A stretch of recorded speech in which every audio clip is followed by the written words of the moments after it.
To luck out.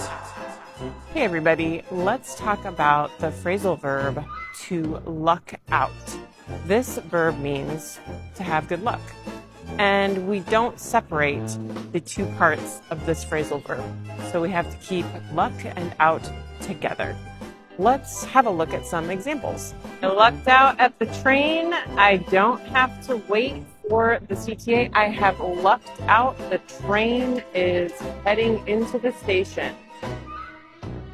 A lucky day. It is an absolutely gorgeous day outside. It's a great day to make TikToks outside.